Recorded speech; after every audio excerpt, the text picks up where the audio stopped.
Então, pessoal, a gente acabou o último vídeo falando de como que nós podemos obter a fórmula mínima ou fórmula empírica a partir dos dados experimentais de análise elementar, que nos dá a composição mássica, percentual mássica, melhor dizendo, de um determinado composto, e com isso, manipulação matemática, a gente consegue determinar a fórmula mínima ou empírica, que me dá a proporção dos átomos.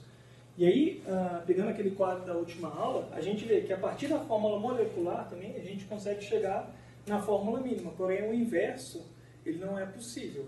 De um lado a gente consegue ir, mas voltar a partir da fórmula empírica diretamente obter a molecular a gente não consegue, nós precisamos de outras informações. E a informação que mais nos ajuda a gente aqui para fazer esse caminho inverso é a massa molar do composto, certo? Então, vamos estudar um pouco algumas possibilidades experimentais de como que a gente pode obter experimentalmente a massa molar de um composto para a gente fazer esse caminho inverso depois, beleza? Bom, antes de falar especificamente do assunto do vídeo, que são as propriedades coligativas, e a partir dela determinar a massa molar, vamos passar rapidamente sobre a ideia de soluções, que pode ser que talvez vocês não tenham tido contato ainda, e ver algumas possibilidades de representar, em termos de dimensão, em termos de unidade, as soluções, certo? Bom, bem rapidamente, solução, por definição, ela tem que ser um sistema homogêneo, ou seja, um sistema que contém apenas uma fase. Se fosse diferente disso, tendo mais de uma fase, daí não seria uma solução, seria uma mistura, beleza? Qual que é a diferença de um e de outro? Por exemplo, se você pegar um copo d'água e jogar um pouco de sal, quando você vê ali, vai ter um processo de dissolução, você vai ver uma única fase. Então aquilo ali é uma solução, correto? Se você, ao invés de sal, jogar areia, daí você vai ver duas fases distintas, a fase líquida e a fase sólida. E aí não é solução, é uma mistura. Tudo bem? Então, partindo dessa ideia, a solução ela vai ser composta por soluto e solvente, certo? O soluto vai ser dissolvido no solvente e, obviamente, nós podemos ter mais de um soluto para o mesmo solvente. Por exemplo, quando você mistura água, sal e açúcar na água, você tem dois solutos para o mesmo solvente, que no caso é a água, certo? E só para entender um pouco mais, as soluções elas podem ser tanto sólidas quanto líquidas ou gasosas, certo? No nosso caso, nós vamos focar principalmente nas soluções líquidas, mas é importante saber que elas também podem estar na fase sólida ou na fase gasosa. Existem esses três tipos de soluções. Pensando mais na fase líquida, mas a ideia também pode ser estendida, a solução ela pode ser representada a partir de um dado que a gente chama de concentração da solução, que mostra a relação entre quantidade de soluto e quantidade de solvente, certo? E tem diferentes formas de representar a concentração da solução, através das unidades que estão descritas aqui. Por exemplo, quantidade de matéria por volume, massa por volume, quantidade de matéria por massa, sempre do soluto por solvente, ou pela razão entre eles, ou pela fração de um com relação ao outro, do soluto com relação ao total da solução, certo?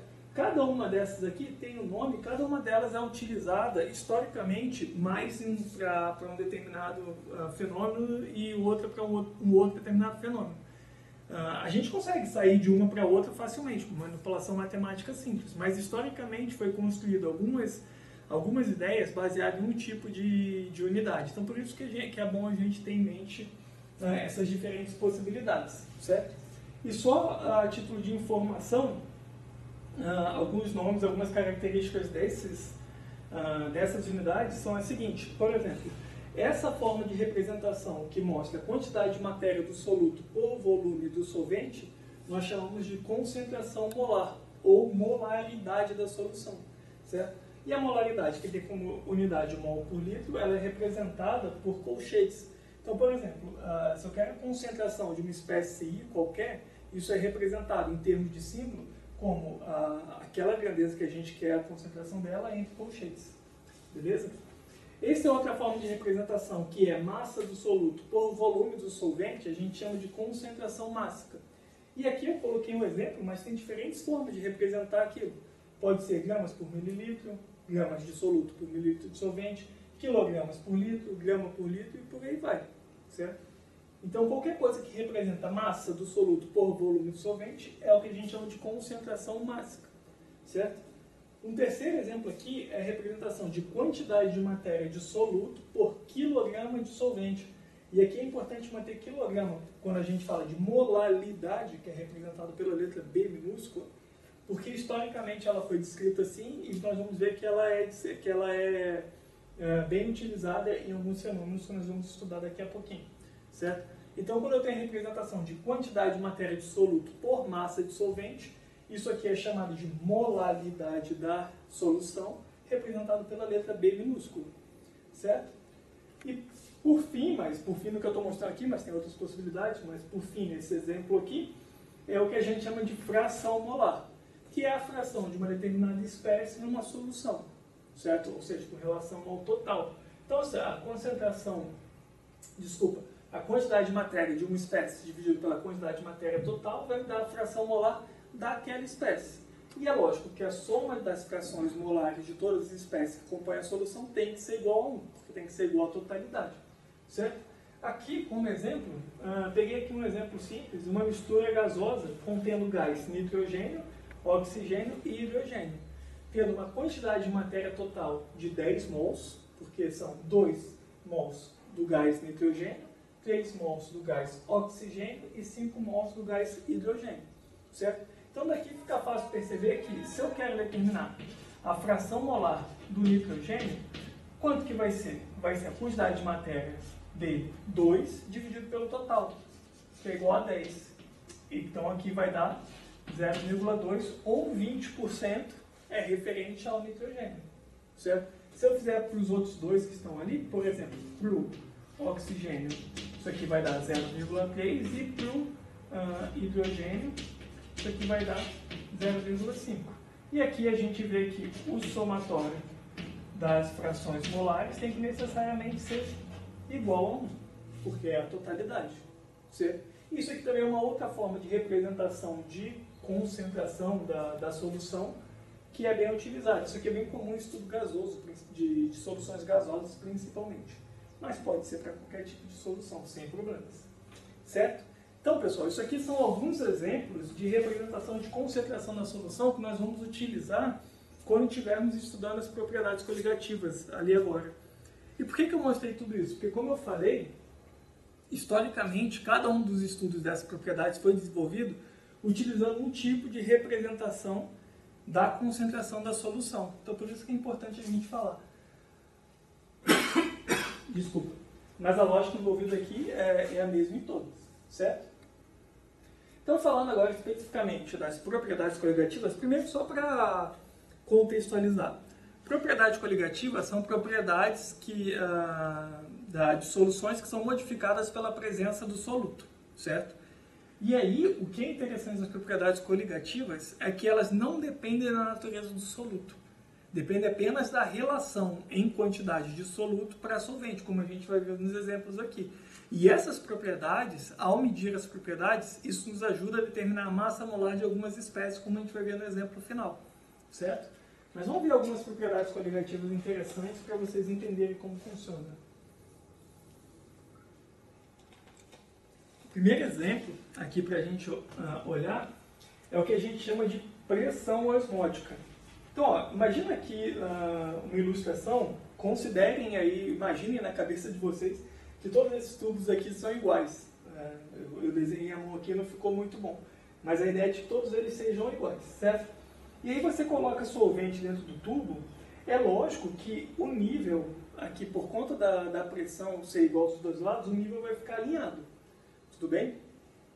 Mas imagina que no fundo desse tubo aqui a gente tenha uma membrana semipermeável. O que seria isso? É uma membrana que ela é permeável apenas para o solvente. Só o solvente pode migrar por ela, mas não o soluto, certo? Tem vários tipos de membrana desse tipo. No laboratório a gente utiliza bastante, já que vai lembrar da membrana de diálise que a gente usa lá para limpar os nossos materiais de síntese. Aqui é a mesma lógica. Então eu tenho aqui uma membrana semipermeável e em um lado desse tubo, em apenas um lado, eu adiciono um tipo de soluto qualquer, certo? A consequência da adição desse soluto em um lado desse tubo vai ser que a água ela vai migrar preferencialmente para um lado, fazendo elevar o nível de um lado e, consequentemente, diminuir do outro lado, certo? Vai ter um desnível aqui. Tudo bem? Depois a gente pode discutir rapidamente por que poderia dar esse desnível, mas a lógica é que isso aqui vai acontecer. O exemplo clássico de osmose, o processo de osmose, é o sal na alface, que o alface murcha porque a água sai do alface e vai para fora. É a mesma lógica envolvida aqui, mas depois a gente discute em termos de estatística por que isso aqui acontece, certo? Então, olha só, eu vou ter um desnível aqui com relação àquele nível inicial, tudo bem? Se eu quiser retornar para o mesmo nível inicial aqui, eu vou precisar aplicar uma pressão de um lado.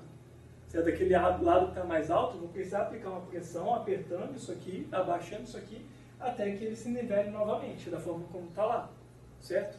Essa pressão necessária aqui é o que a gente chama de pressão osmótica, representada pela letra grega π, certo? Então a pressão que eu preciso aplicar desse lado que está mais elevado para retornar ao nível inicial é o que a gente chama de pressão osmótica.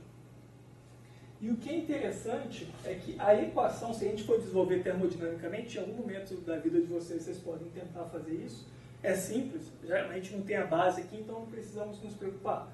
Mas o que eu quero chamar a atenção é que a equação para a pressão osmótica π, ela é a função. R é uma constante, a constante universal dos gases, então esse valor não vai mudar. Então esse π ele vai ser a função da temperatura, quanto maior a temperatura, maior vai ser a pressão osmótica necessária, mas ele também é a função da concentração molar do cara, daquela espécie em solução, certo? Ou seja, depende apenas da quantidade de matéria dele e não da natureza do que está ali, certo? Se eu adiciono a mesma quantidade de matéria de diferentes solutos, no mesmo volume de solvente, o efeito da pressão osmótica vai ser exatamente o mesmo. Por isso que é chamado de propriedade coligativa. O C aqui não fala o tipo de soluto que é, fala apenas da quantidade dele, certo? Então, não depende do soluto, é interessante para a gente. O que é? E só voltando um pouco aqui para a gente entender, vou tentar fazer uma explicação desse tipo nas outras propriedades também. Por que existe esse fenômeno de pressão osmótica e ele não depender do soluto? Se a gente for pensar no caso ideal, a natureza dessa propriedade é algo puramente estatístico. Nós poderíamos pensar de algo puramente estatístico. Por que isso? Vamos pensar nessa primeira situação aqui, em que eu não tenho soluto, tenho só solvente, certo? Isso daqui ele é permeável ao solvente. Então, necessariamente, eu tenho solvente fluindo para um lado, porém eu tenho na mesma proporção solvente fluindo para o lado de cá, certo? E aí, o fato de solvente passar para lá e para cá na mesma proporção faz com que o nível daqui não seja modificado, certo? Só que quando eu jogo soluto de um lado, e eu falo que a membrana não passa soluto, passa só solvente, daí, para o lado da esquerda para a direita, de você seria da esquerda para a direita, eu tenho apenas solvente batendo com a membrana ali e passando, certo? Porém, do lado de lá, eu tenho aqui chocando, pensando nas moléculas microscopicamente falando, eu tenho chocando com essa membrana semipermeável, tanto solvente quanto soluto. Porém, só o solvente vai passar, o soluto não vai passar. Mas como o soluto está ocupando esses sítios possíveis de passagem do solvente, a probabilidade de solvente passar da direita para a esquerda é menor do que ele passar da esquerda para a direita, certo? Então, vai passar mais solvente do lado onde não tem soluto para o lado onde tem soluto, certo? Mas vai passar para sempre? Não, não vai passar. Vai chegar num ponto em que esse nível a mais aqui vai gerar uma pressão que vai empurrar ele de volta. E aí eu vou ter um equilíbrio aqui, porém um equilíbrio desnivelado. Se eu quiser nivelar novamente isso, preciso aplicar uma pressão, é o que a gente chama de pressão osmótica, certo? Então aqui de forma bem intuitiva, nem um pouco matemática, para a gente entender o fenômeno de pressão osmótica. E o que é importante para a gente é perceber que essa equação não depende da natureza do soluto, apenas da relação entre quantidade de matéria do soluto e volume do solvente, como está mostrado aqui, certo? Uma outra propriedade coligativa interessante é o que a gente chama de tonoscopia, ou abaixamento da pressão de vapor. Primeiro, vamos pensar aqui intuitivamente novamente. O que seria a pressão de vapor? Imagina aqui que eu tenho um recipiente e aí eu coloco uma quantidade de líquido ali dentro, certo? E é lógico da gente pensar que se tivesse sido evacuado aqui em cima, ou seja, se eu tiver tirado a quantidade de gás ali, uma parte das moléculas do líquido vão passar para a fase gasosa, certo?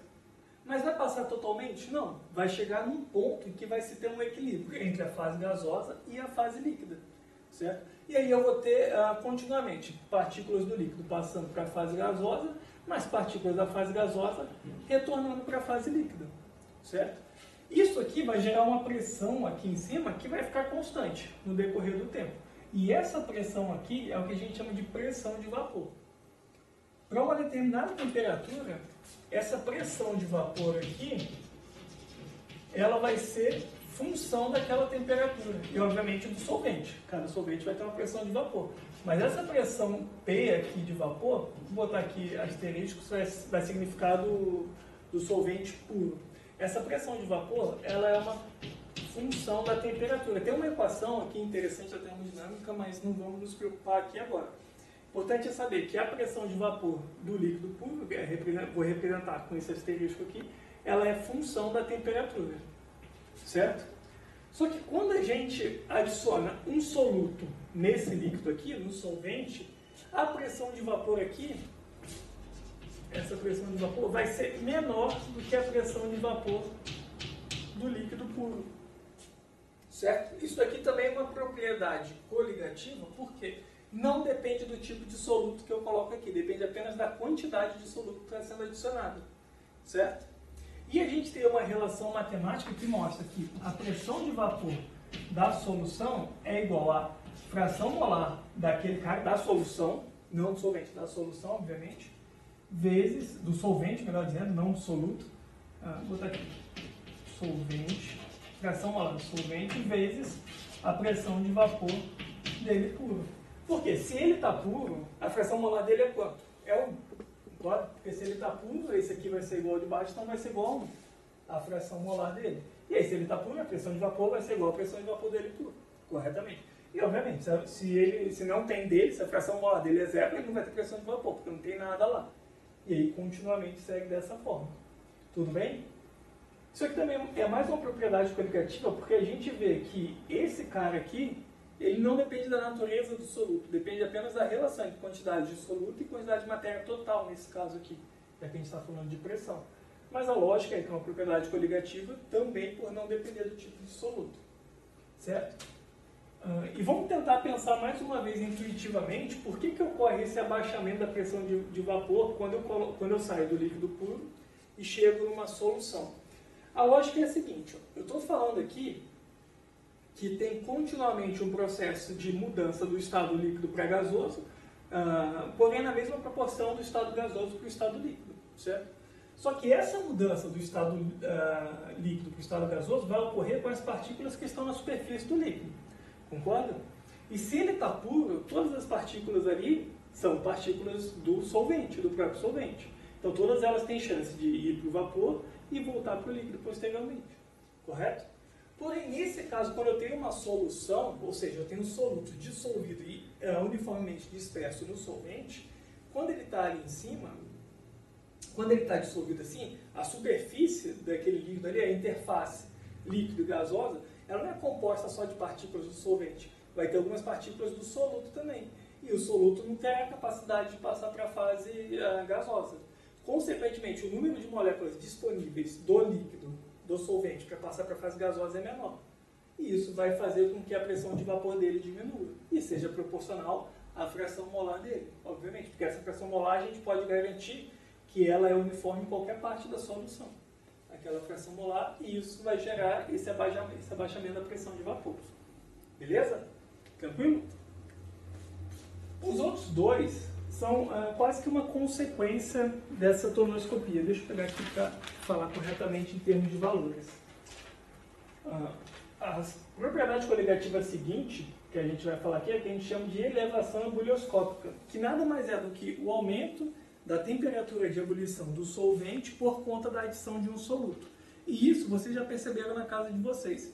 Quando vocês estão fervendo água, ela começa a ferver, vocês jogam sal lá dentro, por exemplo, ela para de ferver.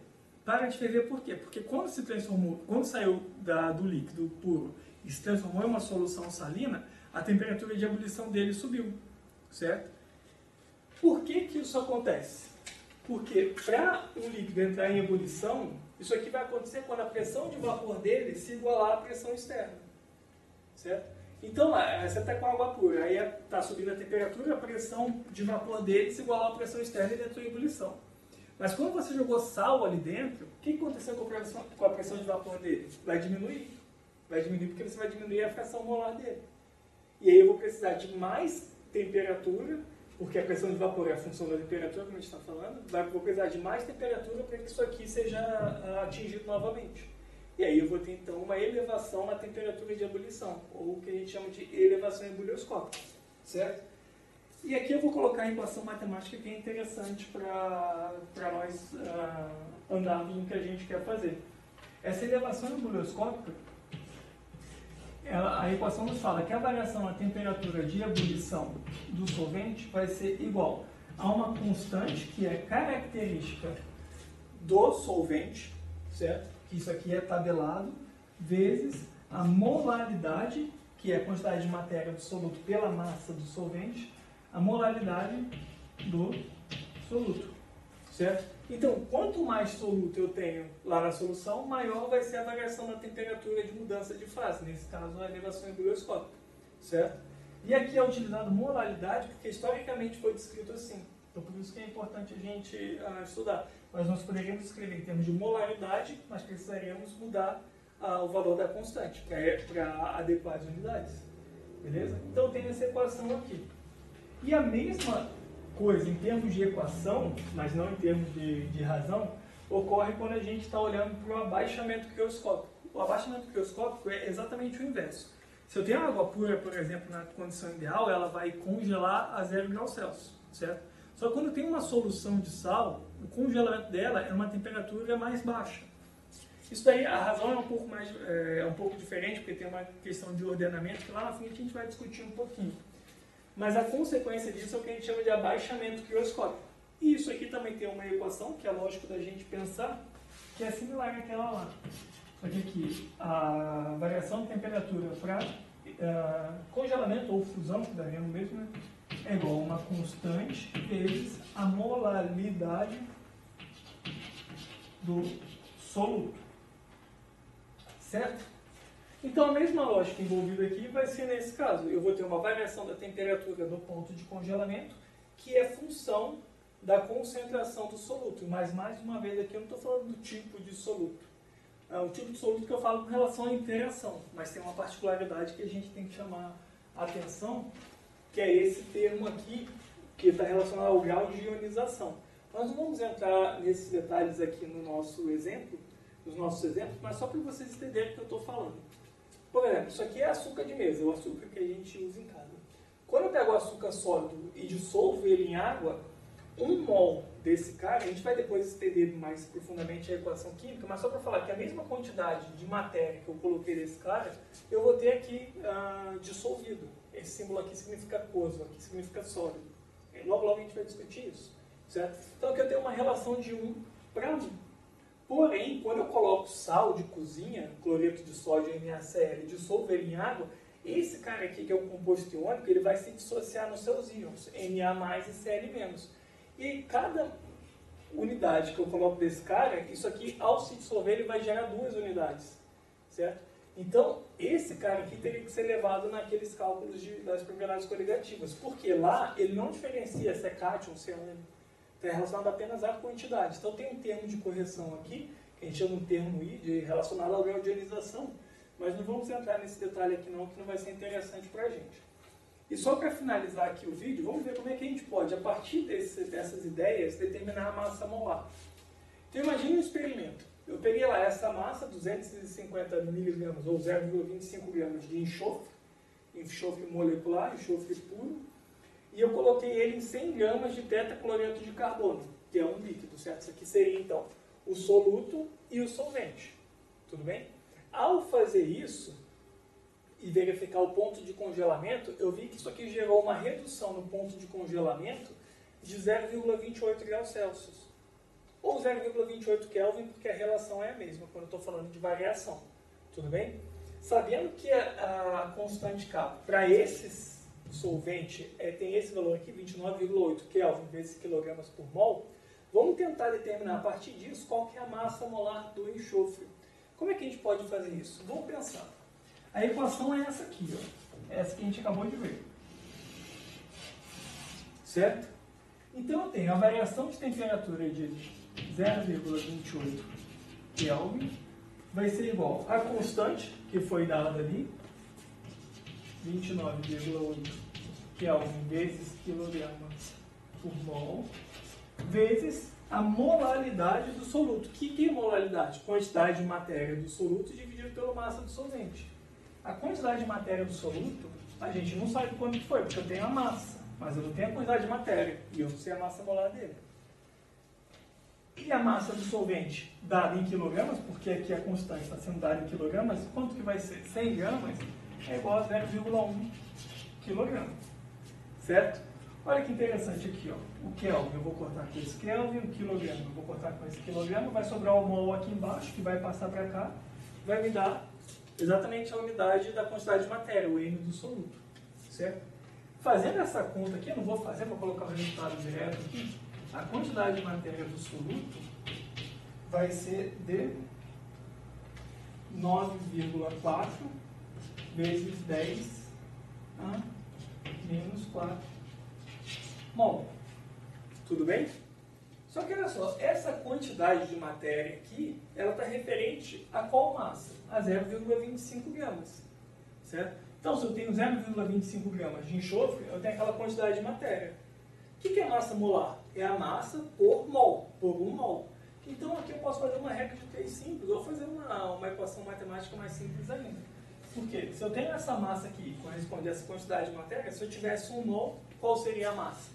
Então, aqui a gente vê que a massa molar do enxofre vai ser o quê? Vai ser a massa que eu tenho, 0,25 gramas, dividido pela quantidade de matéria referente a essa massa, que é 9,4 vezes 10 a menos 4 mol. Se olha a unidade que é gramas por mol, que é exatamente a unidade que a gente quer. E a gente está falando a mesma coisa ali. Fazendo aquela conta, isso aqui vai dar aproximadamente 256 gramas por mol. Certo? Olha que interessante. Quando eu olho lá na tabela periódica, a massa molar do enxofre, ela não é 256, ela é de 32 gramas por mol. Só que o enxofre, ele puro, ele se organiza, ele forma uma molécula de enxofre, ou seja, tem mais de um átomo de enxofre naquela molécula, gerando um composto que tem essa massa molar aqui. Então, esse composto molecular de enxofre, ele é composto de quantos enxofre? A gente consegue determinar dessa forma. Porque a fórmula mínima do enxofre seria S, que é S é o símbolo do enxofre, certo? Só que esse cara, ele é composto de X unidades. Como que eu vou saber esse valor de X? Esse X aqui, ele é igual à massa total, 256, dividido pela massa de cada enxofre, que é igual a 32 gramas por mol. Em cima e embaixo eu vou colocar a unidade ali, certo? Fazendo aquela conta lá, isso aqui dá 8. Então isso aqui é a fórmula mínima, portanto a fórmula molecular dele é S8, certo? Então, a partir da massa molar, eu consegui determinar qual que era a fórmula molecular dele, sabendo a fórmula mínima, certo? E aí eu vou pedir para a Jaque, vamos só voltar aqui no primeiro quadro, para a gente ver como é que a gente faz isso de modo geral. Então, por exemplo, ó, eu tenho essa fórmula mínima aqui para o carboidrato, certo? E eu tenho duas possibilidades. Eu tenho esse carboidrato aqui, tem mais, mas vamos supor que eu tenho duas opções. Pode ser esse cara, a glicose, ou esse cara aqui, ou essa pentose aqui, certo? Mas aí eu tenho como informação, ó, após fazer os experimentos do tipo que a gente estudou agora, eu tenho informação que a massa molar do composto é de, vamos supor que é essa de 150 gramas por mol, certo? Sabendo que a massa é de 150 gramas por mol, qual dos dois eu vou saber? Eu poderia fazer a conta diretamente e determinar isso, mas pensando na mesma lógica que a gente fez lá, que a gente não conhece a estrutura, a fórmula molecular, como é que a gente poderia fazer isso? Então, qual que é a lógica aqui? A fórmula mínima, ela representa a proporção entre os átomos. Então, a fórmula molecular vai ser uma repetição x vezes daquela fórmula mínima, certo? Como é que eu posso determinar, portanto, essa fórmula mínima? Esse valor de x para determinar a fórmula molecular? Da mesma forma que a gente fez lá, é pegar a massa molar e dividir pela massa daquela unidade de fórmula mínima, certo? Então, como é que ficaria nesse caso? Esse x aqui seria 150 dividido pela massa disso aqui. Quanto dá a massa disso? Vai ser 12 mais 2 vezes 1, 14 mais 16. 14 mais 16, 30. Certo? Seria a unidade, a massa dessa unidade mínima aqui. 150 dividido por 30.